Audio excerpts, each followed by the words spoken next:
এই যে দেখেন, আপনারা সবাই ভাবেন যে আমি খালি লাইভে বসে থাকি আর আজাইরা ভিডিও করি।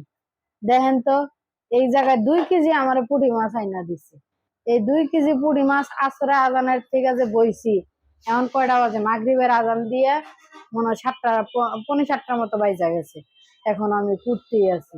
আমি একটা হলাম সিজারের মানুষ, আরেকটা আমার মাজা বিষ করে সিজারের পরে। তারপরেও দেখেন এই মাছগুলা কুইটা রাইন্দা বাইরা দিতে হইব, আজকেই রাইন্দা দিতে হইব, আজকেই খাওয়ান লাগবো। এত কিছু করার পরও এই মানুষটা করবো কি? বাসায় বয়ে বয়ে থাকে, কি করো? খালি ঘুমাও আর খাও।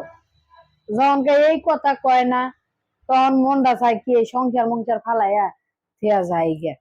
আবার মুখের দিকে তাকাইলে কই কারে ফালাই থিয়া যান, এর লিগা ফালাইয়া থিয়া যাইতে পারি না।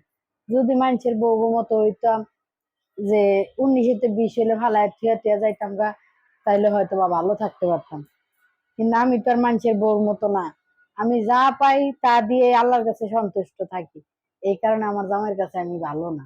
যদি মানুষের বউর মতো চাহিদা থাকতো বেশি, এটা দিলা না, ওইটা খাওয়াইলা না, মাসের ভিতরে 4 সের 5 সের জামা কাপড় কিনা দিলা না, স্বর্ণের দুল কিনা দিলা না, তাইলে ভালো থাকতাম। এখন তো আমার তো দেখেনি, হাত খালি, গলা খালি, নাক খালি, নাকটা একটু স্বর্ণ আছে, তাতেও বলে আমি বলে ভালো না।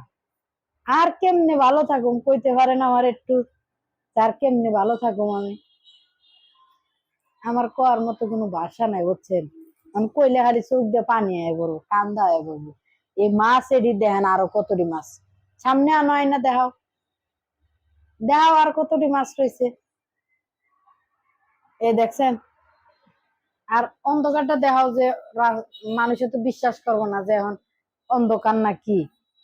মাজার আসিদে আমার একবার ব্যান্ড হয়ে গেছে,